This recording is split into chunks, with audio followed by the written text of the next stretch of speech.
Vamos abrir inicialmente nossas Bíblias na Epístola de Paulo aos Colossenses, capítulo 2, verso 9. Colossenses, capítulo 2, verso 9.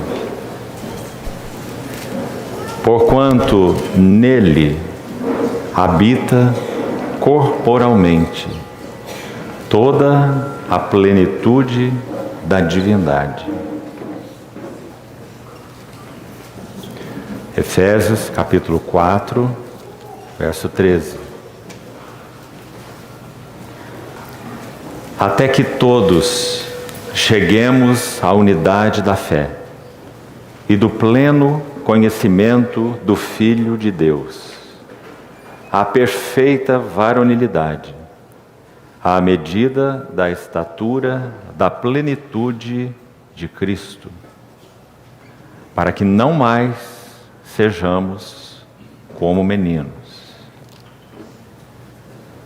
E ainda no livro de Josué, capítulo 3, vamos ler novamente os versos de 1 a 6. Josué, capítulo 3, verso 1. Levantou-se, pois, Josué de madrugada, e tendo ele e todos os filhos de Israel partido de Sitim, vieram até ao Jordão e pousaram ali antes que passassem. Sucedeu ao fim de 3 dias que os oficiais passaram pelo meio do arraial e ordenaram ao povo, dizendo: quando virdes a arca da aliança do Senhor vosso Deus, e que os levitas, sacerdotes, a levam, partireis vós também do vosso lugar e a seguireis. Contudo, haja a distância de cerca de 2.000 côvados entre vós e ela. Não vos chegueis a ela, para que conheçais o caminho pelo qual haveis de ir, visto que por tal caminho nunca passastes antes. Disse Josué ao povo: santificai-vos, porque amanhã o Senhor fará maravilhas no meio de vós. E também falou aos sacerdotes, dizendo: levantai a arca da aliança e passai adiante do povo. Levantaram, pois, a arca da aliança e foram andando adiante do povo. Dando continuidade, então, ao que iniciamos na quinta-feira, a carga do meu coração para esses dias é exatamente esse tema: os desafios e demandas à plenitude de Cristo. Desafios no que se refere a tudo que tenhamos que confrontar e enfrentar em direção a esse caminho que a Bíblia chama de a plenitude de Cristo. Demandas, porque há demandas específicas do Senhor ligadas a nós, seu povo, para que realmente possamos avançar no caminho da plenitude. Desafios a serem enfrentados e demandas de Deus, ou o que Deus requer de nós, suas demandas. Ontem, ou quinta-feira, entramos nesse assunto em uma visão panorâmica, mas já podemos fazer 2 coisas. Primeiro, observar a tipologia, já que cremos que tudo quanto outrora foi escrito, para o nosso ensino foi escrito. Não apenas linguagem figurada, história, poesia, lei, mas tudo no Velho Testamento tem apenas um foco: Cristo mesmo, sua pessoa gloriosa e sua obra gloriosa. Na segunda sessão nós vimos alguns dos perigos ligados a alcançarmos a plenitude de Cristo. Então citamos de Colossenses 2 vários inimigos espirituais. O primeiro deles, os argumentos atraentes, ou os raciocínios falazes. e procuramos explicar um pouco do que isso significa. Depois nós temos a filosofia. Não apenas nos dias de Paulo, mas ainda hoje, esse é um perigo a se confrontar. Particularmente no que se refere à ação, me escute por favor com atenção e não se sinta ofendido. No que se refere à ação da psicologia acadêmica, freudiana, junguiana, não faz a menor diferença, a ação da psicologia dentro do arraial cristão. Sem dúvida, a psicologia acadêmica é uma filosofia. E ela tem provocado danos, alguns deles irreparáveis, dentro do cristianismo. Já que o cerne, o foco da ação da psicologia acadêmica é o eu, o ego. Como se o homem pudesse conhecer a si mesmo, aperfeiçoar a si mesmo, ou seja lá o que for nessa direção. Mas nós chamamos a atenção especial não foi exatamente para essa questão da psicologia, da sua influência danosa no cristianismo atual, mas sim para o perigo do intelectualismo. Isso nos atinge a todos nós. Corremos um risco imenso de ter uma abordagem intelectual da palavra. Nós precisamos receber um golpe fatal do Espírito Santo em nossas vidas, para que nós saibamos que olhos não viram, ouvidos não ouviram, e que jamais penetrou em coração humano o que Deus tem preparado para aqueles que o amam. Para que nossos joelhos se dobrem aos pés do Senhor e então nós possamos orar. Abre os meus olhos, Senhor. Dá-me entendimento para que eu compreenda as Escrituras. Alguns acham que estudando grego ou hebraico vão compreender os propósitos do Senhor. Na verdade, nós precisamos infinitamente mais de graça do que de grego. É um risco imenso nós apoiarmos nossas vidas em estudo e exame literal, acadêmico, sistemático, seja lá o que for, até mesmo as chamadas teologias sistemáticas contêm muito de filosofia. Agostinho foi um filósofo, por mais que ele tenha sido uma coluna do testemunho de Deus, e o foi, na sua geração, século IV, temos que ser extremamente cuidadosos com esses chamados sistemas de doutrina. Porque o foco e o alvo da revelação de Deus não são verdades de qualquer sistema de doutrina, mas a pessoa e obra do nosso Senhor Jesus. Nós podemos compreender sistematicamente, falando em termos teológicos, tudo sobre justificação pela graça por meio da fé. Mas não podemos viver realmente o significado de termos paz com Deus por meio do nosso Senhor Jesus Cristo. Então, amados irmãos, o intelectualismo é um desafio tão grande hoje no arraial cristão quanto a libertinagem. São dois extremos. Temos vivido dias que temos sido profundamente desafiados no que concerne à libertinagem e uma conduta não santa e desagradável ao Espírito Santo no arraial cristão. Mas também estamos sendo profundamente assediados com relação ao intelectualismo.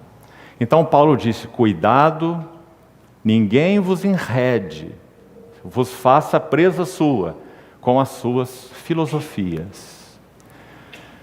O próximo inimigo que citamos são as tradições. Todas as vezes que deixamos de ouvir ao Senhor, caímos em tradições. Não importa que tenhamos uma boa base, e quantos se orgulham disso. Aos Gálatas mesmo, Paulo diz que eles haviam começado no Espírito. Essa é uma excelente base. Base melhor não poderia haver. Já que no capítulo 3, verso 1, Paulo diz que pregou a eles de tal modo que Cristo foi exposto aos olhos deles como crucificado. Ou seja, eles tiveram uma visão extraordinária da pessoa de Cristo e da obra de Cristo, e assim começaram. Vós corrieis bem. Quem vos fascinou a vós outros? Quem vos enfeitiçou? É a palavra literal. Então, tradições, filosofias, argumentos atraentes, filosofias, tradições, deixando de ouvir ao Senhor. Na igreja de Antioquia havia profetas e mestres. Qual era o motivo daquela assembleia ter sido tão forte e tão capaz de influenciar o mundo, podemos dizer, naquela época? Havia na igreja de Antioquia profetas e mestres. E o que eles faziam? Eles serviam ao Senhor e jejuavam. Por que esse jejuavam está aí? O que significa esse jejum? Jejum significa que eles tinham uma avidez absoluta em seus corações de compreenderem a vontade e os caminhos do Senhor. Então é por causa de encontrar esse ambiente que o Espírito Santo disse algo. Porque se não há esse ambiente, nós não podemos ouvir a voz do Espírito Santo.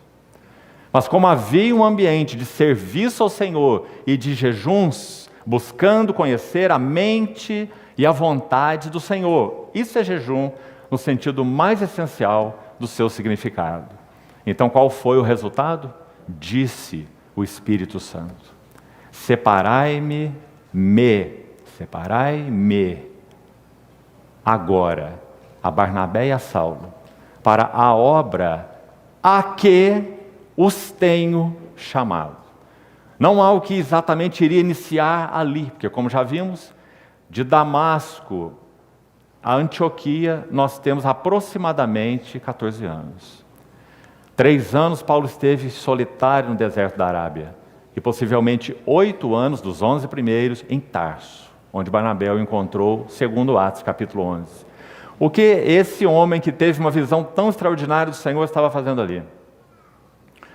Ele estava na prateleira de Deus, para que então a lei, as escrituras, os salmos, a história que ele conhecia tão bem, pudesse agora ser relida e revista à grandiosa luz da revelação de Cristo que ele recebeu.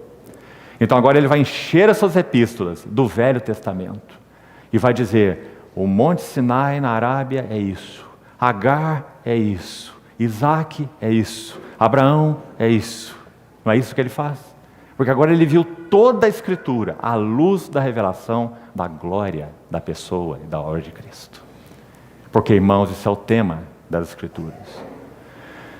Nós ainda citamos cerimonialismo, festa, lua nova, sábados, tudo isso tem sido sombra de coisas que haviam de vir, mas a substância, corpo, realidade, mesmas palavras, soma, é Cristo. A realidade é Cristo. Então Paulo fala do risco do rigor ascético, do cerimonialismo e de coisas que já examinamos naquela primeira sessão: misticismo, culto de anjos, pretensa humildade ou forma de piedade, como nosso querido irmão nos lembrou ontem à noite. Então já passamos por esse campo aí. Meu encargo para essa primeira sessão de hoje, teremos outra à tarde, é examinarmos à luz da frase de Josué 3,4, uma maravilhosa frase, vamos voltar a ela, Josué 3,4, que diz assim: contudo haja distância de cerca de 2.000 côvados entre vós e ela, a Arca da Aliança, que obviamente tipifica a pessoa e obra do nosso Senhor Jesus. Madeira de acácia, natureza humana, ouro por fora, ungido pelo Espírito Santo, ouro por dentro, concebido pelo Espírito Santo, o propiciatório inseparável da arca, porque cruz sem Cristo e Cristo sem cruz não apontam para a plenitude do propósito de Deus. Então o propiciatório é o lugar onde o sangue era derramado, o assento de misericórdia, onde uma vez por ano entrava lá aquele que também representa Cristo, o sumo sacerdote paramentado, carregando um incensário portátil em uma mão e sangue na outra, para que então ele derramasse o sangue sobre o propiciatório, onde aqueles querubins, um de cada lado, estavam olhando para baixo com as faces voltadas para o propiciatório. Porque Pedro vai nos dizer posteriormente que as coisas que concernem a esse ato redentor de Deus são coisas que anjos anelam perscrutar. Então lá estavam aqueles querubins com as faces voltadas para o mistério do que iria acontecer sobre o propiciatório. Que mistério é esse? O sangue do cordeiro imolado seria trazido para dentro do Santo dos Santos.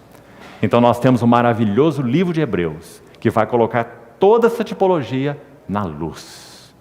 E vai dizer que o Cordeiro teve um verdadeiro véu rasgado, que é a sua carne. E Ele mesmo é a âncora da alma segura e firme, que penetra além do véu. Ele entrou ali como um precursor por nós. E se tornou o sumo sacerdote para sempre, segundo a ordem de Melquisedeque. Então a expressão que encontramos no versículo 4 é: não vos chegueis a ela. Essa arca da aliança, figura de Cristo, iria traçar um caminho pelo qual nunca antes ninguém havia passado. Era o caminho da travessia do Jordão. Para quê? Para que eles pudessem ter acesso à terra de Canaã, que, como já vimos, não é apenas uma figura de Cristo, é uma figura da plenitude de Cristo. Bastante diferente. Os tipos do deserto, podemos dizer, foram transitórios ou temporários. Todos eles, inclusive a serpente de bronze, que tipificava Cristo também, conforme o Senhor disse, registrado em João capítulo 3, como Moisés levantou aquela serpente. Mas como era um tipo provisório e temporário, ele deveria terminar ali, quando eles entraram em Canaã. Ela foi erguida em um altar e passou a ser adorada. E posteriormente, então, nos dias de Ezequias, aquela serpente de bronze chamada Neustã, que na verdade significa pecado de bronze, foi então exterminada. Porque era um tipo transitório e temporário que deveria terminar quando eles entraram na plenitude da herança tipificada pela terra de Canaã. Então nunca se esqueça, irmão. Canaã não é apenas um tipo de Cristo, mas sim o tipo final. Canaã é alvo, é meta, até que todos cheguemos à perfeita varonilidade e à medida da estatura da plenitude de Cristo, para que não sejamos mais meninos. Então, à luz dessas verdades, como esse versículo 4 se torna claro, e vamos usar essa primeira sessão exatamente para fazermos o que nosso querido irmão que fez a abertura disse. Nós iremos voltar os nossos olhos para o conhecimento de Cristo. Porque a vida eterna é esta, que te conheçam a ti, o único Deus verdadeiro, e Jesus Cristo, a quem enviaste. Como nós podemos conhecer qual é o caminho para a plenitude? Como nós podemos conhecer quais são os desafios à plenitude? Como nós podemos conhecer quais são as demandas agora de Deus para que atinjamos a plenitude? Quais foram os desafios de Cristo? Quais foram as demandas para Cristo? Então nós vamos conhecer quais são as demandas para nós. Então nós temos nessa frase no verso 4: não vos chegueis a ela, a arca, distância de 2.000 côvados. Um servo do Senhor muito usado por ele no século passado, basicamente cunhou uma palavra no inglês, ele era o seu idioma, muito interessante, que nós não temos uma palavra para a nossa língua. A palavra é otherness, que se fôssemos transliterar para o português, teríamos que dizer outralidade. E essa palavra não existe. É a qualidade de ser um outro. Esse otherness, ou essa outralidade, é a característica do nosso Senhor Jesus Cristo. Ele não é igual a nós. Ele foi sujeito aos mesmos sentimentos. E ele assumiu uma natureza humana. O Logos eterno assume uma natureza humana integral, então ele pode participar de tudo que o homem é em si mesmo. Do contrário, nós não teríamos Redentor. Ele teria que ter espírito humano como o nosso, teria que ter uma alma humana exatamente como a nossa, e também teria que ter um corpo humano exatamente como o nosso, mas sem pecado. E essa é a sua outralidade. Nós não podemos, amados irmãos, nem imaginar o que significava a voz do nosso Senhor Jesus. Nós não podemos nem imaginar o que significava o semblante do nosso Senhor Jesus. Porque não havia e nunca haverá ninguém semelhante a Ele. Quando aquela escolta do Sinédrio foi enviada para prender o nosso Senhor, aqueles guardas foram enviados com uma missão. Seu pescoço estava a prêmio se eles não cumprissem sua missão. E eles foram onde o nosso Senhor estava. João capítulo 7. E eles tinham uma missão definida: tragam esse homem. E eles chegaram e cometeram um erro fatal. Ao invés de lançar mão dele rápido, quem sabe, falando naturalmente, eles fizeram uma paradinha e começaram a ouvi-lo, e ouvi-lo, e ouvi-lo. E voltaram para o sinédrio de mãos vazias. E as autoridades disseram: onde está o homem? Vocês foram enviados com a missão de trazê-lo. E a resposta deles foi: ninguém, ninguém, jamais falou como este homem. Esse é o nosso Senhor Jesus. Então não vos chegueis a ela, porque esse lagar ele pisou sozinho.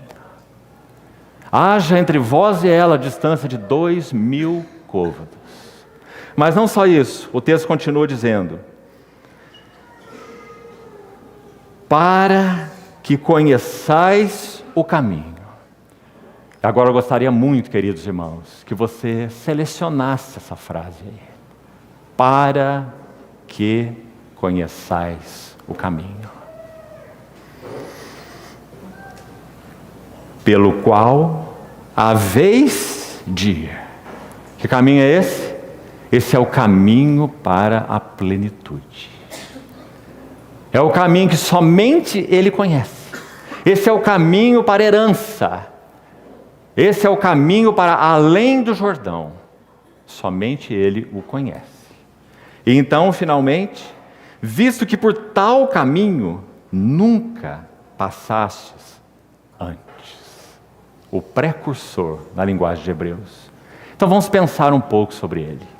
Queridos irmãos, houve um tempo na eternidade, no tempo eterno, em que o Filho de Deus tomou uma decisão deliberada. Ele quis e decidiu, como Deus que é, ninguém, nem mesmo seu Pai, já que Ele e seu Pai são um, já que não há uma divindade maior em uma divindade menor em outro. Então, o Filho de Deus tomou uma decisão, um caminho pelo qual Ele iria passar. E Ele tomou essa decisão porque apenas por este caminho o propósito eterno de Deus poderia ser cumprido. Então o Filho tomou uma decisão, como aquele que iria representar plenamente a Deus e se apresentar para cumprir todo o propósito eterno de Deus. Mas isso aconteceu antes que qualquer átomo fosse criado. Quando não havia nada e nem ninguém, apenas o Deus trino e uno, o Deus triuno. Então o Filho toma essa decisão. O Filho de Deus, eterno Deus, Deus com Deus, Ele toma a decisão e se apresenta para ser o Cordeiro de Deus. Então a história inicia aí. Depois nós temos a criação, depois nós temos a queda, e depois nós temos o Gólgota histórico, que trouxe à luz na história aquilo que estava no coração de Deus nos tempos eternos. Mas lá começa a história. E então qual é o caminho que o Senhor deveria perseguir? Quando o Logos estava no céu, antes que o Verbo se fizesse carne, Ele era o objeto de adoração dos anjos. Podemos dizer, usando uma figura para compreendermos, que os anjos teriam que olhar para cima, para aquele que é, na linguagem de Colossenses 2:9 que lemos, nele habita corporalmente toda a plenitude da divindade.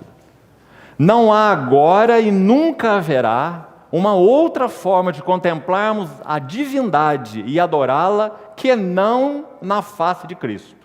Nunca pense que você verá a face de 2 ou 3 deuses nos tempos eternos. Só há um lugar onde a divindade é expressa e conhecida. A glória de Deus, o conhecimento da glória de Deus na face de Cristo. Então, quando nosso Senhor Jesus, pré-encarnado, estava nos céus, digamos que os anjos teriam que olhar para cima, porque Ele é o objeto da adoração dos anjos. Por isso Ele é o Logos, onde Deus se expressa, onde Deus fala. É dito que na Nova Jerusalém, a glória de Deus irá iluminá-la. mas o cordeiro, ou eu, o cordeiro, será a sua lâmpada. Lâmpada é o lugar onde nós vemos a eletricidade invisível, não é? O cordeiro é a lâmpada. Então lá está o nosso Senhor Jesus adorado por anjos. Há um lindo cântico, maravilhoso. O autor é desconhecido. Apenas sabemos quem colocou música nessa poesia, mas a poesia é de autor desconhecido. Que diz assim: do meu Senhor, o amor fiel é mais que o mundo pode dar, mais alto que os mais altos céus e mais profundo que o mar.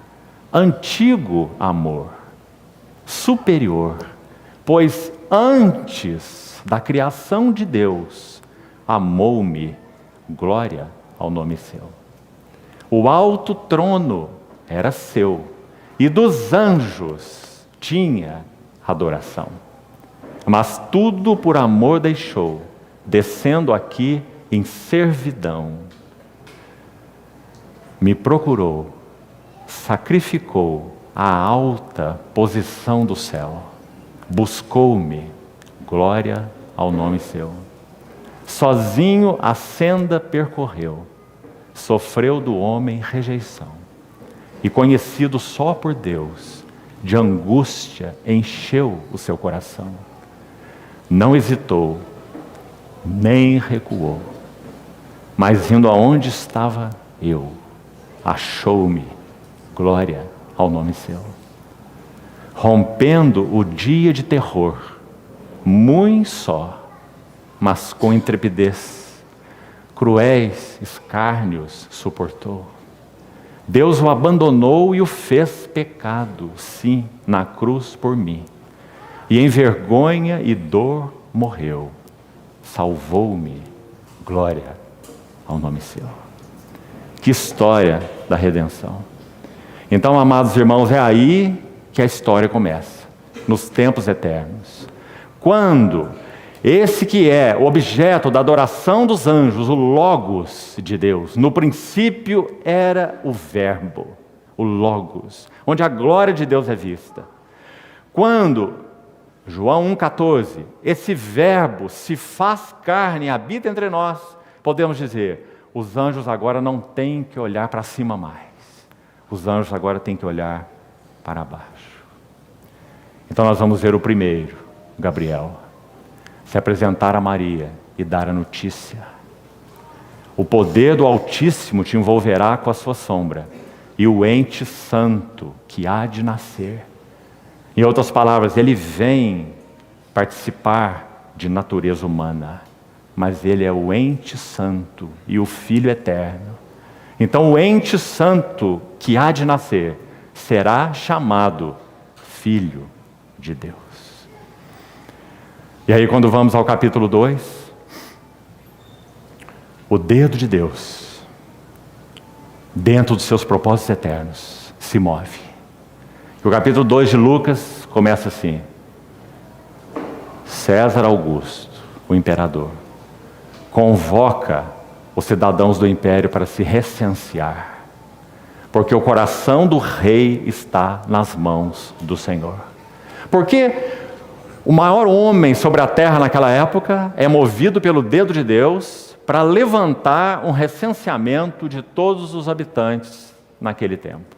Porque algo precisaria acontecer. José e Maria eram de Nazaré, mas o Filho de Deus, feito carne, não poderia nascer em Nazaré. A palavra de Deus em Miqueias 5:2 teria que ser cumprida. E tu, Belém, Efrata, pequena demais para figurar entre as milhares de Judá, é de ti que sairá aquele que irá reinar em Israel, e cujas origens, preste atenção, são desde os tempos antigos, desde a eternidade. Que maravilhosa profecia. Miqueias 5:2.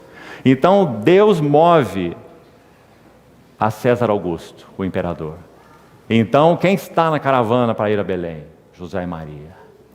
Então Lucas vai registrar de maneira maravilhosa que quando eles chegam em Belém, assim Lucas registra: aconteceu cumprirem-se os dias de Maria. Aconteceu. Por que aconteceu? Os propósitos soberanos de Deus. Mas não havia lugar para eles na hospedaria, porque muitos estavam afluindo para lá, para esse recenseamento. Se as hospedarias de Belém soubessem quem estava no ventre de Maria, todas elas iriam oferecer seus melhores aposentos.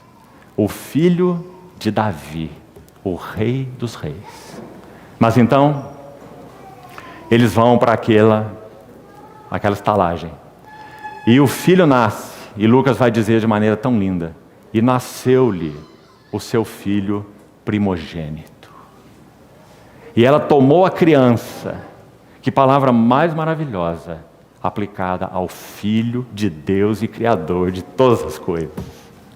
Nasceu-lhe a criança, e ela foi envolta em faixas, e deitada em uma manjedoura. E o que acontece ali? Um anjo aparece a pastores, não a César Augusto, não a Tibério César, não a Pôncio Pilatos, e nem a Anás e Caifás. Mas um anjo aparece aos pastores, os mais simples. Então dá aquela notícia que os irmãos já conhecem. Eis que vos trago novos de boa alegria, de grande alegria, que será para todo o povo. Vos nasceu na cidade de Davi o Salvador, que é Cristo o Senhor. E isso vos servirá de sinal: vereis a criança envolta em faixas e deitada numa manjedoura. E quando esse assunto, essa notícia desse anjo termina, ainda há algo mais para vermos. Lucas 2, a partir do verso 10, vai dizer que uma multidão, não 1, 2, 3, mas uma multidão da milícia celestial comparece ao evento junto aos pastores, entoando então esse hino: glória a Deus nas alturas e paz na terra aos homens a quem Ele quer bem. É uma outra linguagem para dizer: Ele tem seu povo na terra. E para eles esse filho nasceu, os homens a quem Ele quer bem. Então o anjo primeiro e depois a multidão da milícia celestial. Por quê? Porque agora não há objeto no céu a ser contemplado para adoração. Esse objeto está na manjedoura. Então toda a atenção dos anjos se volta para baixo. Coisas essas que anjos anelam perscrutar. Que história maravilhosa é essa? Então, Simeão toma o menino nos braços. Em outras palavras, ele diz: agora eu posso partir, porque os meus olhos viram a redenção de Israel. E coloca o menino de novo nos braços da sua mãe e dá uma notícia a ela: este menino está destinado tanto para a ruína como para levantamento de muitos em Israel. Aí estava traçado nos lábios de Simeão para Maria qual seria o caminho que a arca do Senhor iria seguir. Ele está destinado para a ruína e para levantamento de muitos em Israel, e para ser alvo de contradições, e também uma espada traspassará a sua própria alma. Então nós temos aí agora um espaço de 30 anos, basicamente silentes, com uma única exceção. Lá está ele, o Verbo encarnado, com 12 anos de idade. E resumindo o evento, que você conhece muito bem, ele está entre os doutores. E quando seus pais, depois de um dia de jornada, voltam para procurá-lo, não estava na caravana, eles o encontram no meio dos doutores, e a mãe dele diz: teu pai e eu estávamos aflitos à tua procura, como uma boa mãe que ela era. E então nosso Senhor responde, a sua única palavra em 30 anos: não sabíeis que me cumpria estar na casa do meu Pai? Não sabia que me cumpria, não sabíeis que me cumpria cuidar dos negócios de meu Pai? Ora, irmãos, a carpintaria estava lá em Nazaré e ele estava em Jerusalém. Ele não está falando dos negócios da carpintaria, ele está falando de outro pai e de outros negócios. E lá estava ele então em Jerusalém. Depois nós chegamos aos 30 anos, quando o Senhor inicia o seu ministério. E então nós vemos, como já comentamos um pouco, ele vai ao Jordão. Que cena, irmãos! Esse que nós vimos na linguagem de Josué. para que conheçais o caminho pelo qual deveis ir. Então lá está ele em direção ao Jordão. Agora preste atenção. Em João capítulo 1, é dito que João Batista recebe um ensino de Deus que o enviou, ele é o precursor, que aquele sobre quem ele vir descer o Espírito Santo e pousar, esse é o que batiza com o Espírito Santo. Em outras palavras, esse é o Messias. Preste atenção. Nosso Senhor ainda não tinha sido batizado. Ele apenas se apresenta na fila dos pecadores. E você lembra quem era João Batista? Um trovão no deserto. Ninguém nascido de mulher foi maior que João, voz do que clama no deserto. Nenhum profeta se compara a João, porque ele é o precursor, como nosso Senhor mesmo disse. Então, lá está João trovejando no deserto. E chegam aqueles pecadores e se colocam na fila. E João tem que arguí-los. No meio deles, porque no meio deles estão fariseus. Então João diz assim: raça de víboras, quem vos induziu a fugir da ira vindoura? Produzi frutos dignos de arrependimento. E não comeceis a dizer, somos filhos de Abraão. Esse era João Batista. Sua pá ele a tem na mão. Ele limpará completamente a sua eira. E vinham os soldados se apresentando para o batismo, e João tinha que dar orientações para ele. Contentai-vos com o vosso soldo e a ninguém maltrateis. Esse era o trovão no deserto. Então, irmãos, um homem que foi cheio do Espírito Santo desde o ventre materno, esse era João. Mas, naquela fila se apresenta alguém. E de alguma maneira, quando João fita a face daquele alguém, então aquele trovão tem que se colocar de joelhos. Mas veja bem, o Espírito Santo ainda não desceu sobre Cristo. João não viu o sinal que foi dito a ele, que seria dado no Jordão. O Espírito descer e pousar, e esse é o que batiza com o Espírito Santo. Em outras palavras, esse é o Messias. Então, antes disso acontece algo que é tão inexplicável, tão curioso, tão maravilhoso.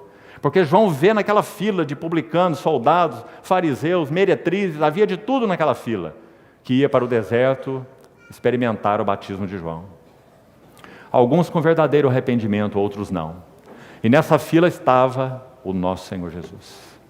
E quando João o vê, então ele cai aos seus pés e tem que dizer: eu é que preciso ser batizado por ti. E tu vens a mim?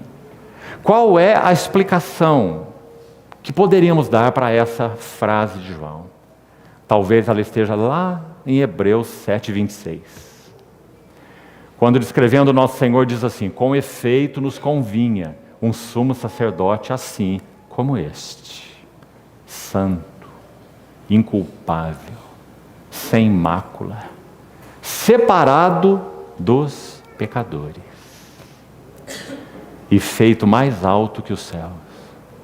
João estava tão habituado a ver face de pecadores, de tantos pecadores. Ele também era um pecador, mas um homem cheio do Espírito Santo desde o ventre materno, e que viveu no deserto, se alimentando de gafanhoto e mel silvestre. Um tremendo profeta, precursor de Cristo, uma voz no deserto, tão habituado a ver face de todos os tipos de pecadores, mas agora ele vê aquela face do santo, inculpável, sem mácula e separado dos pecadores.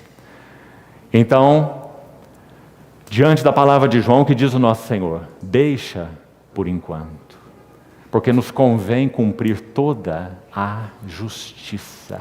Essa foi a palavra do Senhor. Ou seja, nosso Senhor iria naquele batismo de identificação, já que nosso Senhor não tem do que se arrepender. Nele, para isso se manifestou o Filho de Deus, para destruir as obras do diabo. Ele se manifestou para tirar os pecados, e nele não existe pecado. 1 João capítulo 3. Hebreus 4 vai dizer que nós temos um sacerdote semelhante a nós, que intercede por nós, que conhece nossas tentações, porque foi tentado em todas as coisas a nossa semelhança, porque ele tem natureza humana real, mas sem pecado. Então ele vai dizer, deixa por enquanto, porque nos convém cumprir toda justiça. Que justiça é essa? Aquele que não conheceu o pecado, Deus o fez pecado por nós, para que nele nós fôssemos feitos justiça de Deus. Ele não poderia fazer vista grossas ao pecado. O pecado teria que ser adequadamente punido e julgado. Inicialmente sobre nós, e todos nós condenados e apartados da vista de Deus. Mas então, na eternidade, o Filho Santo e Eterno se apresenta para ser Cordeiro, então nós teríamos um substituto. Então nosso Senhor sai do Jordão e inicia seu ministério. Aí vamos para a tentação do Senhor. O que ele experimentou lá? Por tal caminho nunca passastes antes. Haja entre vós a distância de 2.000 côvados, para que saibais o caminho que deveis seguir. Então lá está ele. Lá está a arca da aliança de Deus no deserto. E ele está sendo tentado. A primeira tentação, cobiça. Manutenção e provisão para a sua própria vida e necessidades. Manda que essas pedras se transformem em pão. Nem só de pão viverá o homem. Salmo 40, de 6 a 8, e Hebreus 10, de 5 a 7, são o mesmo texto. Que vão dizer em outras palavras, nas palavras do Salmo, por exemplo, de Davi, referente a Cristo, diz assim, agrada-me, ó Deus, fazer tua vontade. Para isso ele veio. Ele não veio para mandar pedras se transformar em pães, suprindo suas necessidades pessoais. Agrada-me, ó Deus, fazer a tua vontade. Dentro, em meu coração, está a tua lei, ou a tua palavra. Então o que ele fez, quando foi dito para que ele transformasse pedras em pães? Ele disse ao tentador, não a um demônio, mas ao diabo, ao príncipe deles. Ele disse, não só de pão viverá o homem, mas de toda palavra que procede da boca de Deus. Então ele é colocado, a ordem cronológica das tentações está em Mateus, sem dúvida nenhuma. Não vamos entrar nos detalhes e explicar porquê, mas é muito interessante. A ordem é a de Mateus, não é a de Lucas, cronológica. Então a segunda tentação, pináculo do templo. Atira-te daqui lá embaixo, porque está escrito, aos seus anjos dará ordens a teu respeito para que te guardem. Eles te sustentarão nas mãos para não tropeçares em alguma pedra. E nosso Senhor não deu aquele pulo. Por quê? Porque aquele pulo seria por Deus à prova. Então como ele responde? De novo com Deuteronômio. Não tentarás, não provarás o Senhor teu Deus. A pergunta ligada à primeira tentação é, Deus é bom, Ele te supre, manda que essas pedras se transformem em pão. A pergunta ligada à segunda tentação é, Deus é fiel, Ele te guarda, então atira-te daqui lá embaixo e coloque Deus à prova. Mas então o Senhor disse, não tentarás o Senhor teu Deus. E na última tentação então, irmão, Satanás coloca todas as suas unhas de fora, porque é ali onde ele queria chegar. Ele começa com o pão, ele começa com o templo, mas é lá que ele quer chegar. Onde ele quer chegar? Tudo isto eu te darei, se prostrado me adorares. Qual é a grande cobiça de Lúcifer? Ocupar o lugar no centro do trono. O lugar que é exclusivamente do Filho de Deus. Por quê? Porque ele é o resplendor da glória e a expressão exata do seu ser. Então, quando Lúcifer cobiçou essa posição, ele foi julgado por Deus com um terço dos anjos. E lá está ele tentando o Senhor no deserto. Em outras palavras, dizendo, me dá a tua posição e eu te dou tudo o que me foi dado. Todos os reinos do mundo me foram entregues, e ele não está mentindo. Porque ele ganhou esse direito na queda do homem, um direito moral. Então eu te darei, se prostrado me adorares. E mais uma vez o Senhor cita o Deuteronômio. Só ao Senhor teu Deus adorarás. E só a Ele darás culto. tentado em todas as coisas, a nossa semelhança, mas sem pecado. Haja entre vós e ela a distância de 2.000 côvados, para que saibais o caminho pelo qual deveis seguir. Não é maravilhoso? Então nosso Senhor sai desse período de tentação, e agora nós temos a outra crise de Cristo, a transfiguração. Sabe o que acontece lá? A arca retira sua tampa, diante de Pedro, Tiago e João. Por quê? Porque eles eram os 3 mais fracos, mais difíceis, mais problemáticos. Pedro era o mais cheio de autoconfiança. Ele poderia dizer: Senhor, o Senhor escolheu 12, mas eu estou certo que o Senhor acertou mesmo em 1. Eu irei contigo até a morte, ainda que todos te abandonem. Lembra as palavras dele? Quando em João 21, o Senhor aparece no mar da Galileia, sabe que pergunta ele faz a Pedro? Depois que Pedro está aniquilado, depois que ele foi reduzido do 10 ao 0, porque esse é o caminho da plenitude, é do 10 ao 0, é do Egito a Canaã, não é do 0 ao 10. Todos nós, quando cremos no Senhor, nós somos 10. Por isso que quando nós temos 500 irmãos reunidos e cada um é 10, 500 vezes 10 são 5.000. Então nós vamos ter 5.000 problemas. Mas se nós formos reduzidos do 10 ao 0, nós podemos ter 500 reunidos, porque 500 vezes 0 é 0. Importa que ele cresça e que eu diminua. Então, quando Pedro, em João 21, vai ser restaurado pelo Senhor, não vocacionalmente, porque o Senhor apareceu a Pedro no dia mesmo da ressurreição, registrado em Lucas 24 e 1 Coríntios 15. Ele já apareceu a Cefas, numa aparição oculta. Muito provavelmente houve ali uma restauração pessoal de Pedro. E depois o Senhor aparece de novo quando os 12, no mesmo dia, quando os 12 estão juntos de portas fechadas e Tomé não está lá. Então Pedro, digamos, vê o Senhor já a segunda vez.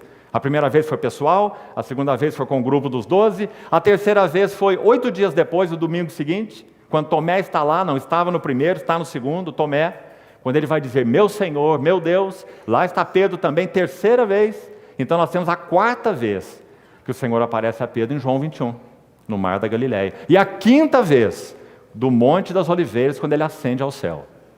Claro que lá estava Pedro, não poderia ser diferente. 5 vezes, das 10 vezes que o Senhor se manifesta após a ressurreição, Pedro está presente. Então, no mar da Galileia, em João 21, lembra-se a pergunta que o Senhor faz a Pedro? É muito penetrante, porque ele diz assim, amas-me mais do que estes outros? Por que o Senhor pergunta assim? Porque foi isso que Pedro havia dito. Pelas tuas palavras serás justificado, e pelas tuas palavras serás condenado. Amas-me mais do que todos estes? Mas agora Pedro não é o mesmo. O Senhor usa o ágape, e Pedro responde com filéu, porque ele perdeu algo da confiança em si mesmo. Então ele diz, Senhor, tu sabes que eu te amo. Mas não ousou usar o ágape, porque o ágape é um amor sacrificial. Aquele que ele disse que tinha, mas não tem. Qual era o propósito do Senhor em João 21? Levar Pedro a confiar no amor do Senhor por ele, e não no amor dele pelo Senhor. Por que nós amamos o Senhor? Porque ele nos amou primeiro. Mas Pedro não pensava assim. Na verdade, ele achava que ele foi quem amou o Senhor primeiro. Então, quando nosso Senhor vai ao Monte da Transfiguração, aí estávamos, o caminho da arca, o caminho por onde devemos seguir. Então, a arca retira sua tampa. E Pedro, Tiago e João têm um vislumbre que os deixa fascinados. Então, Pedro vem de novo com as suas ideias. Façamos aqui 3 tendas. Uma para Moisés, outra para Elias, outra para o Senhor. E um dos evangelistas vai dizer, porque ele não sabia o que dizer. Isso é Pedro. Quando ele não sabe o que dizer, ele diz alguma coisa. E então ele cai em terra. E diz que a nuvem luminosa os encobre. Você lembra? É a única maneira de calá-lo. É algo da experiência da Shekinah, da glória de Deus. Só isso poderia de alguma maneira calar esse Pedro. Então diz que eles caem com o rosto por terra. E quando levantam os seus olhos, a ninguém mais viram. Nem a lei, nem os profetas, mas Cristo. Porque Ele é o cumprimento da lei e dos profetas. Então, irmãos, depois da transfiguração, nós temos o Getsemane. E lá está a Arca da Aliança no Getsemane. O que significa o Getsemane? O Getsemane é a batalha da vontade. Por que sabemos?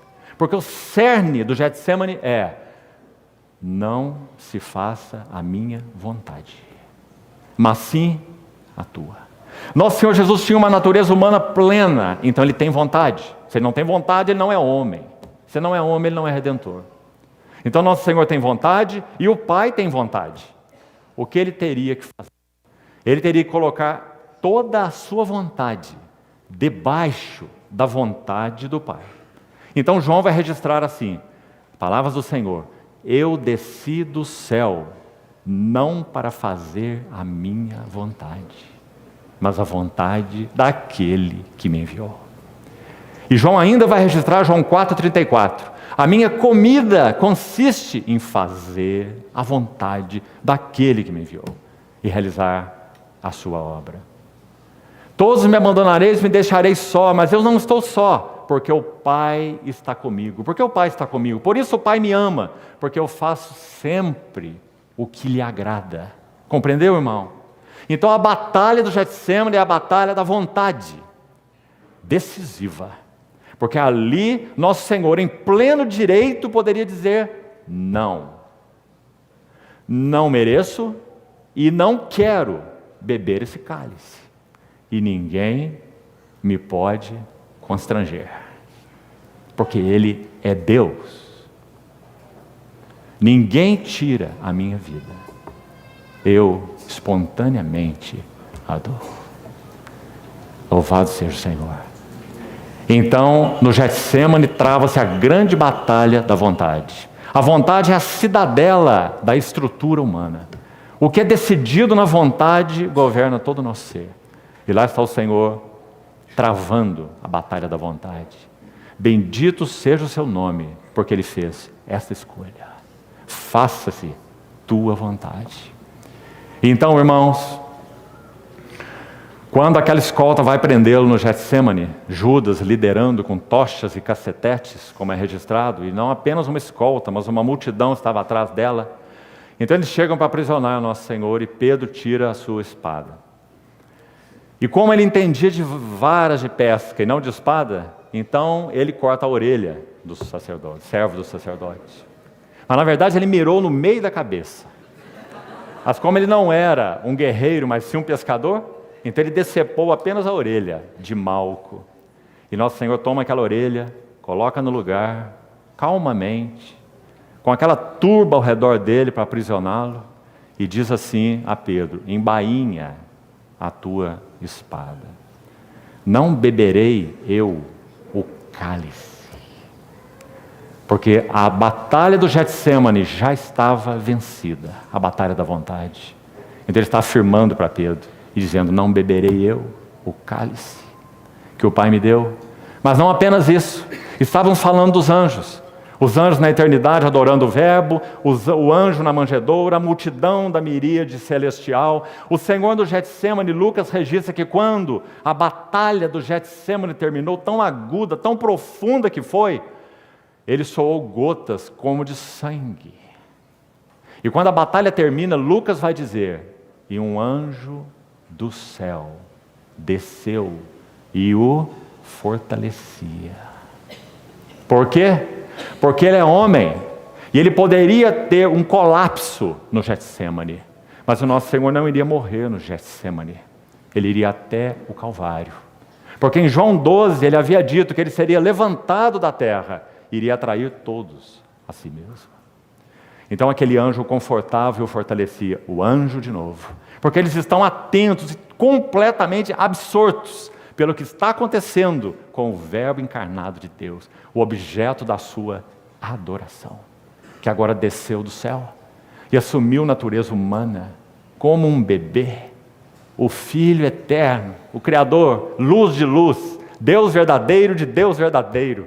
Que mistério, irmãos. E então, quando chegamos ao Getsêmani, onde estávamos, lá vem aquela turma.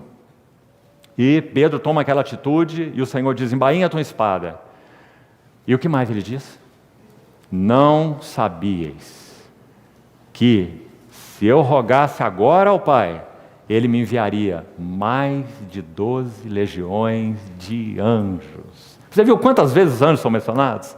Porque toda a atenção deles está sobre o Verbo que se fez carne e sobre o caminho que ele estava seguindo.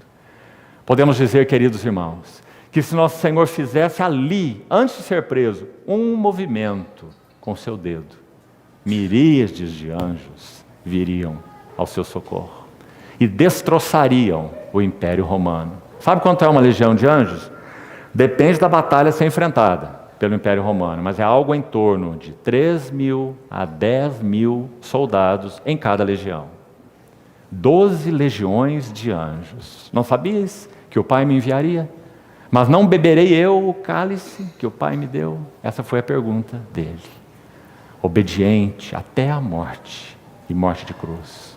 Então nosso Senhor vai finalmente à cruz. E o que acontece lá?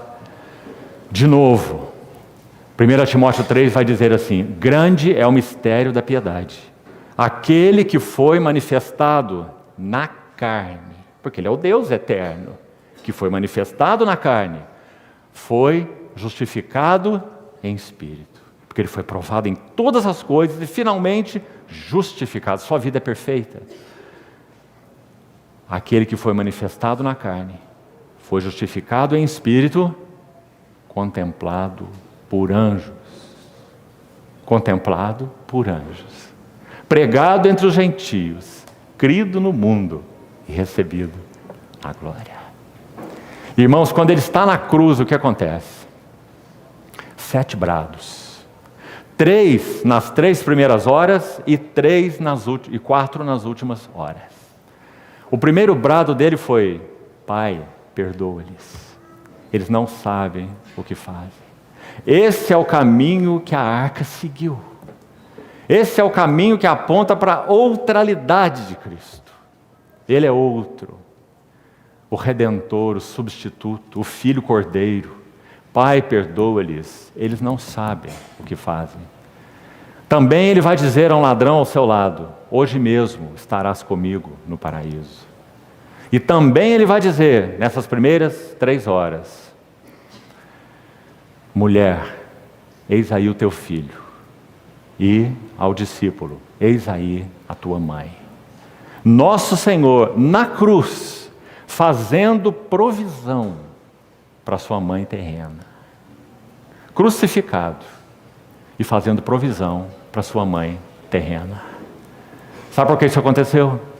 Quando os crucificados caminhavam em direção ao lugar da execução, Mateus e Marcos vão registrar isso.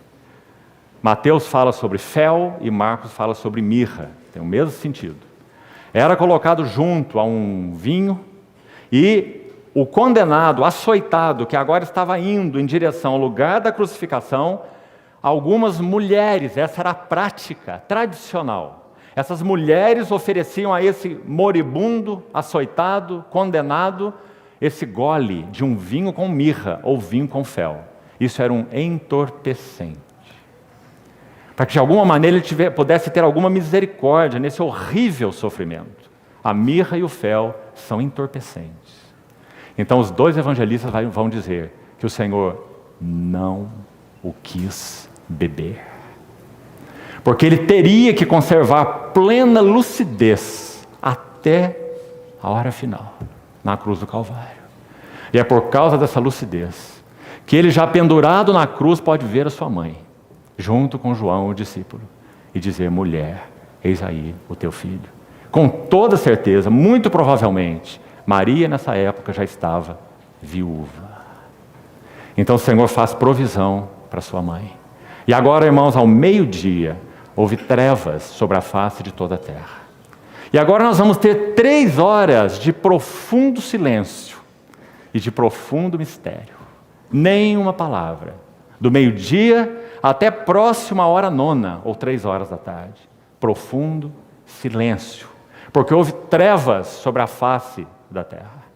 Então, quando essas 3 últimas horas, próximo à hora 9, o Senhor dá o 4º brado. Eli, Eli, lema sabachthani. O Senhor não dá esse brado com punhos cerrados, mas com mãos abertas. Ele sabe por que ele está sendo abandonado.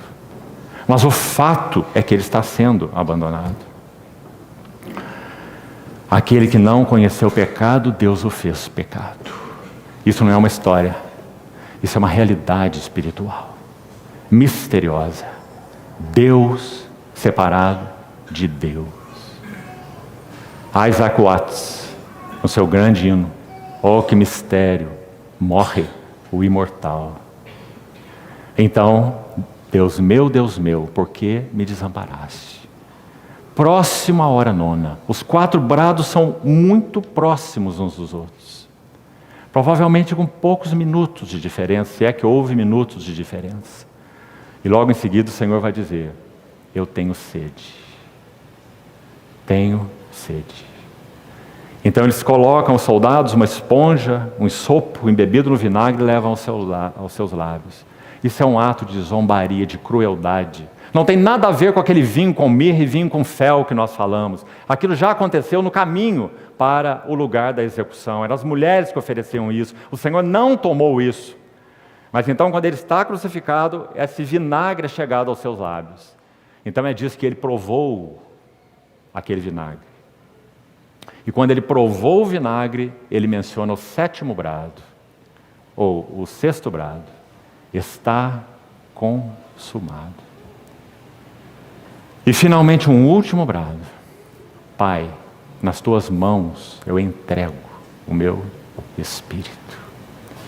Em plena confiança, dependência. O Salmo 16, que é um salmo sobre ele, que Pedro usa no Pentecostes, em Atos 2, diz assim, não deixarás a minha alma na morte, e nem permitirás que o teu santo, veja corrupção. Tu me verás ver os caminhos da vida. Escute a próxima frase. Na tua destra há plenitude de alegria. Delícias perpetuamente. É por causa desse salmo que se referia a ele. E da certeza que ele tinha de quem ele era e da palavra de Deus, é que ele pôde finalmente dizer, meu Pai, nas tuas mãos eu entrego o meu espírito. Então ele permanece submisso até na morte. Porque não há nenhum versículo na Bíblia que diga que Jesus se ressuscitou. Todos eles dizem que ele foi ressuscitado dos mortos, pela glória do Pai. O Espírito daquele que levantou Jesus dentre os mortos. Deus o levantou sobremaneira e lhe deu o nome que está acima de todo nome. Então nós estamos vendo aí o Filho Cordeiro, levantado na cruz. Quando eu for levantado da terra, a todos eu atrairei. Como a igreja pode ser atrativa ao mundo? Na cruz. Não há nenhum outro lugar onde a igreja possa atrair o mundo, senão na cruz. Quando eu for levantado da terra, a todos atrairei. Levantado na cruz. A mesma palavra da língua original é usada em Filipenses 2,9. Porque ele foi obediente até a morte, morte de cruz, Deus o levantou. Mas agora levantou não na cruz. Agora o levantou soberanamente. E lhe deu um nome que está acima de todo nome. Para que ao nome de Jesus se dobre todo o joelho. No céu, terra e debaixo da terra. O privilégio da igreja é que nós somos primícias dos joelhos dobrados. Nós iremos ver anjos caídos dobrando os seus joelhos e fazendo essa confissão definitiva, forçosamente, porque não haverá outra alternativa, e eles terão que fazê-lo. Joelhos no céu, na terra e debaixo da terra. Mas nós não fizemos essa confissão porque não houve outra alternativa. Nós fizemos porque o véu do nosso entendimento foi rasgado. E nós vimos a glória de Deus na face de Cristo. Então nossos joelhos se dobraram voluntariamente. E a nossa língua confessou que Jesus Cristo é o Senhor para a glória de Deus Pai. Então, queridos irmãos, este é o caminho que nós devemos seguir. Ela irá diante de vós para que conheçais. Como nós podemos chamar o caminho para a plenitude? O caminho da cruz. Não há outro caminho. Por isso, queridos irmãos, há um pseudo-evangelho, que é um evangelho sem cruz. É um evangelho de bênçãos, é um evangelho de galgar níveis, é um evangelho hierárquico, mas o único evangelho, porque não há outro, como disse Paulo aos Gálatas, é o evangelho da cruz. Não apenas o evangelho da cruz de Cristo, que anuncia que a salvação vem do Senhor, não é de baixo para cima, mas de cima para baixo. Mas também o evangelho que diz que se alguém quer ser o seu discípulo, negue-se a si mesmo, tome sua cruz e o siga. Então, nos 15 minutos finais que nós temos, eu gostaria de seguir ainda no texto de Josué, sobre as implicações, algumas delas, até onde pudermos ir, agora do aspecto subjetivo da cruz. Se esse foi o caminho que o nosso Senhor Jesus seguiu, e procuramos gastar esse tempo aqui para que ficasse muito claro qual foi o caminho do Senhor, e que ficasse muito clara essa frase do verso 4, vamos lê-la de novo. Não vos chegueis a ela, Josué 3,4, para que conheçais o caminho, pelo qual haveis de ir. Era um caminho em direção ao Jordão. Como nós já falamos, Jordão é descendo. A arca, também já citamos, ela permaneceria nos ombros dos sacerdotes, no fundo do leito do Jordão. Talvez possamos daqui a pouco explorar um pouco mais essa figura, até que todo o povo passasse. Não apenas a arca, ele morreu e pela sua morte nós temos vida.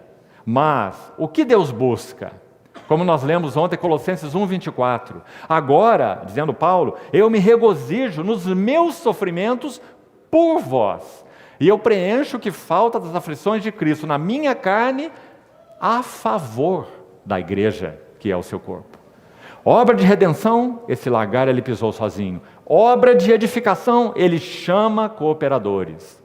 Porque o Senhor pediu peixes para os discípulos, em João 21, no texto que nós citamos.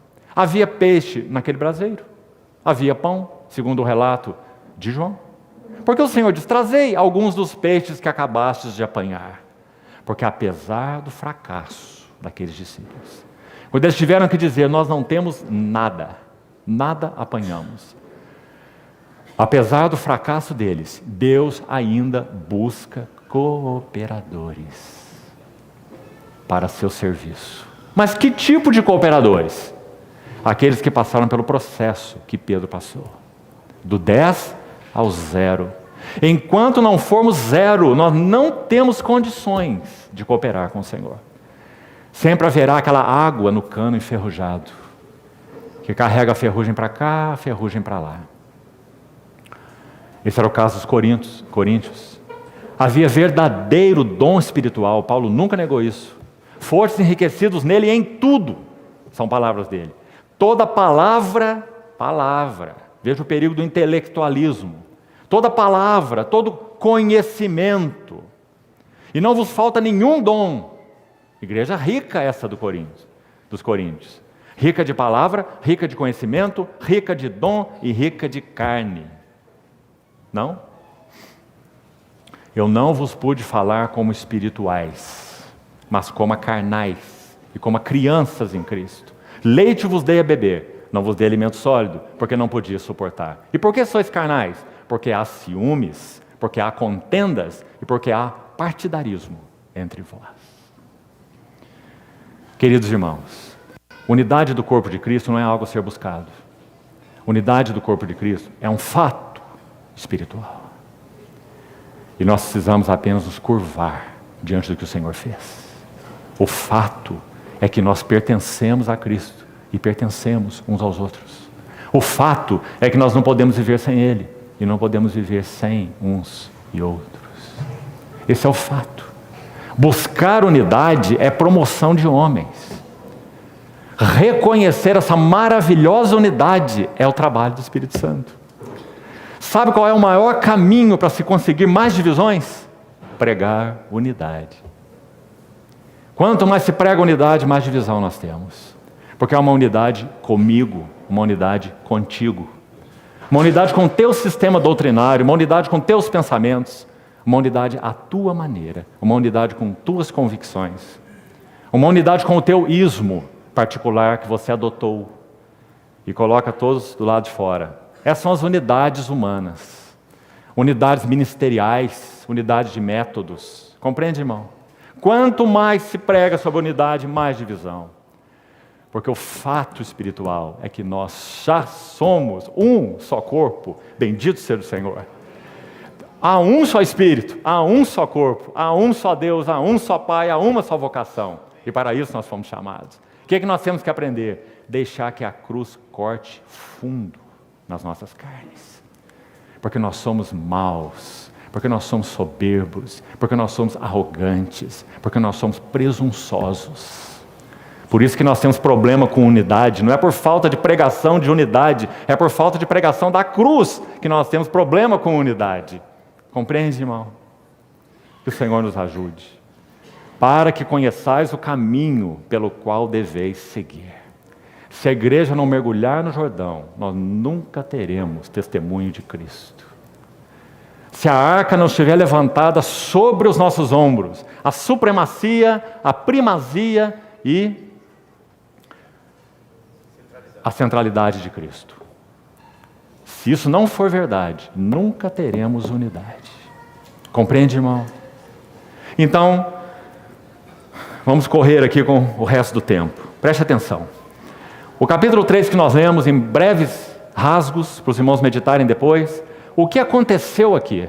Levantai a arca sobre os seus ombros. Já vimos o significado, Colossenses, primazia, centralidade, supremacia. Eles levantaram a arca sobre os ombros. A arca não tem roda, a arca não vinha para o Jordão. Então os sacerdotes levitas teriam que pôr seus ombros no varal da arca. Isso é peso, isso é carga, isso é fardo espiritual, no sentido do que ele significa. Você não quer fardo, irmão? Você é do evangelho sem fardo? Então você não é do evangelho da cruz, e você não é do evangelho do Senhor Jesus Cristo. Porque o evangelho de Cristo nos gera fardo, fardo espiritual. Meus filhinhos, por quem eu sofro dores de parto, até ser Cristo formado em vós. Então, a arca sobre os seus ombros. E eles vão em direção ao Jordão. Então já citamos de passagem Josué 1:3, chave para o livro todo. Todo lugar que pisar a planta do vosso pé será vosso. Então preste atenção, isso é um princípio. Há uma diferença, por favor escute, entre percorrer a terra e conquistar a terra.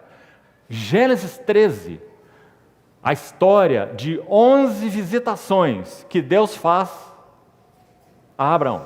Deus visita Abraão 11 vezes. Tarefa boa para os jovens fazerem. Encontrar as 11 visitações. Porque o Senhor vai levar Abraão de Ur a Moriá. Ur, terra do paganismo e das trevas. Moriá, plena representatividade. Abraão em Moriá representa Deus Pai em dois aspectos. Oferecendo seu único filho e enviando seu servo Eliezer, figura do Espírito Santo. Para trazer a Rebeca, figura da igreja. Para que intimidade? Por que 11 visitações? Por que intimidade? Para representatividade. O propósito de Deus é representatividade. Por que Deus quer nos dar a conhecer sua intimidade? Basta-nos a intimidade? Não. Talvez pudéssemos dizer do lado humano, sim. A intimidade e a comunhão com Deus não é meio, é alvo de Deus para nós. Mas na intimidade, na comunhão, Deus vai atingir um objetivo. Qual é seu objetivo? Representatividade. Só há um homem em toda a Bíblia que é chamado amigo de Deus, 3 vezes.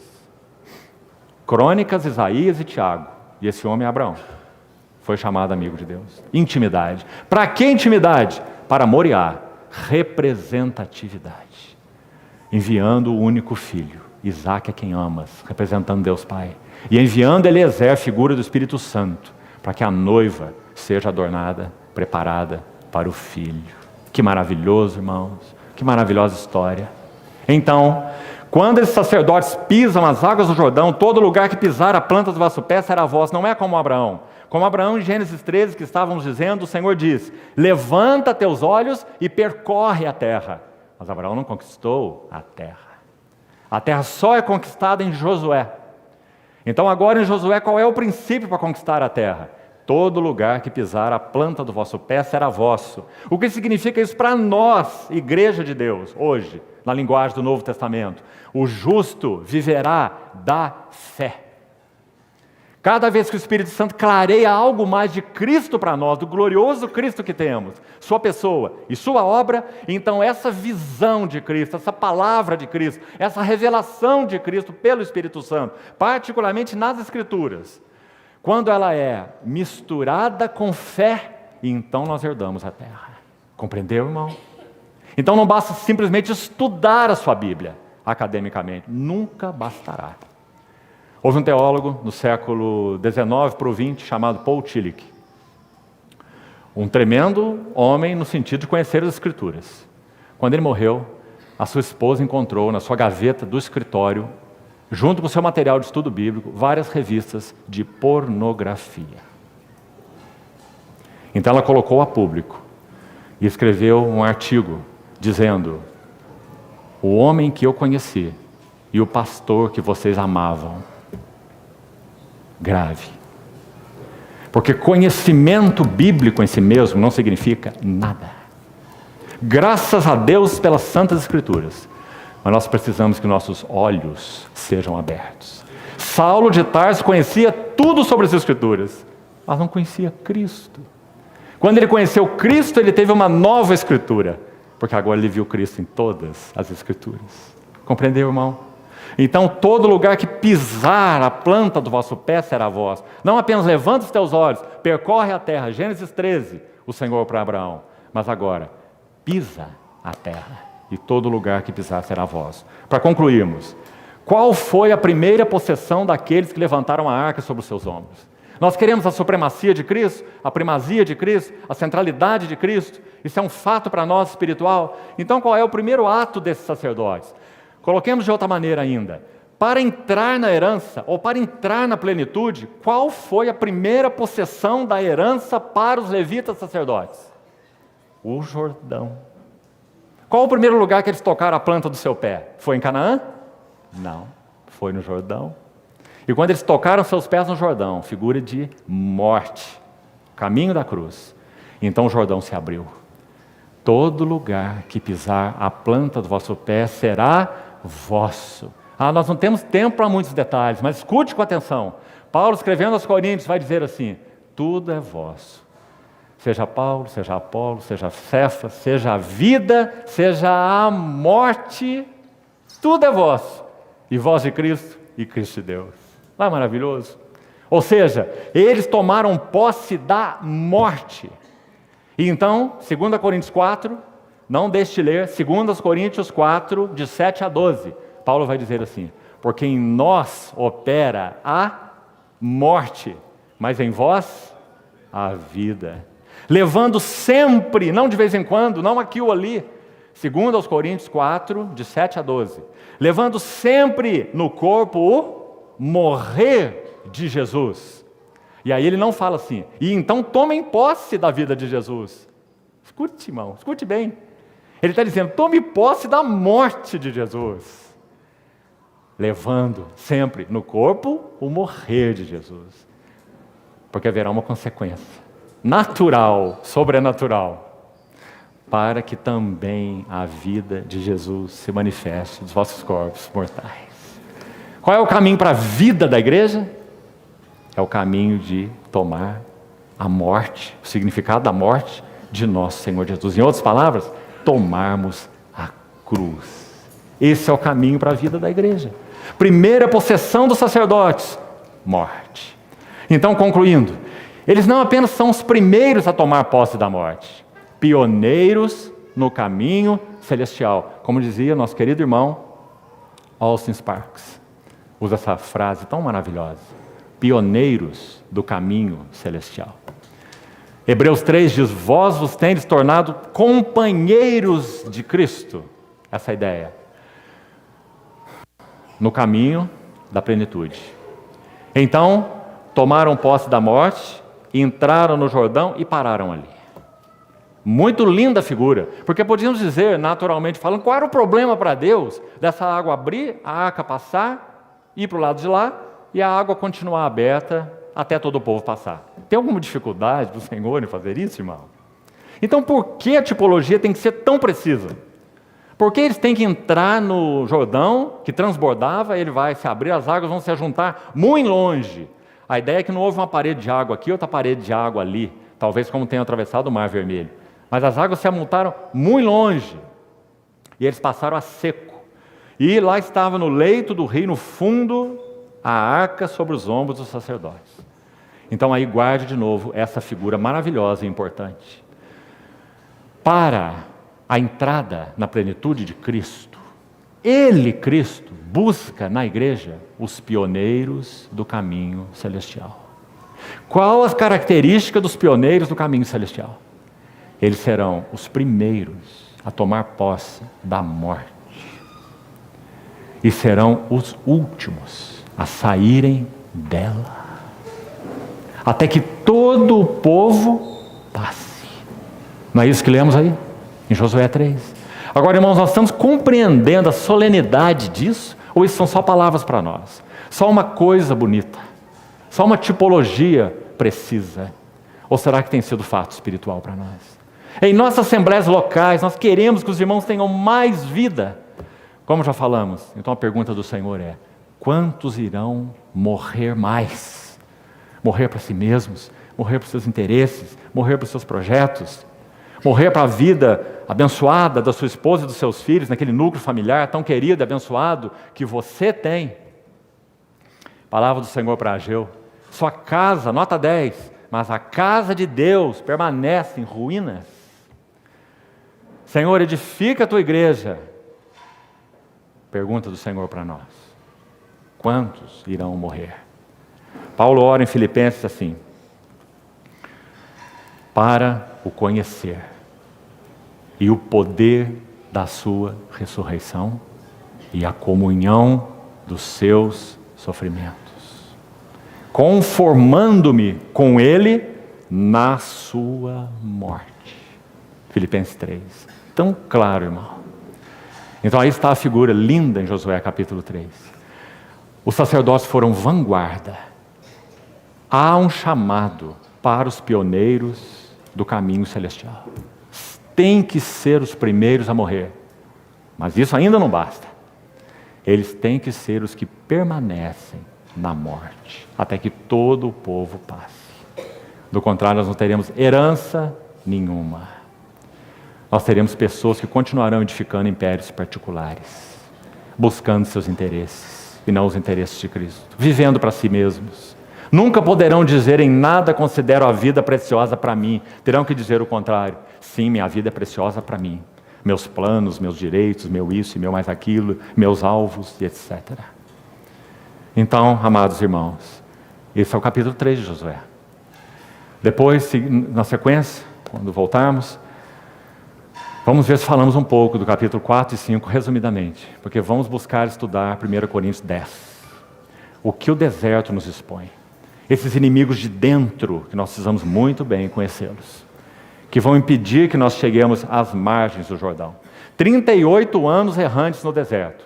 38 anos aquele homem viveu no tanque de Betesda.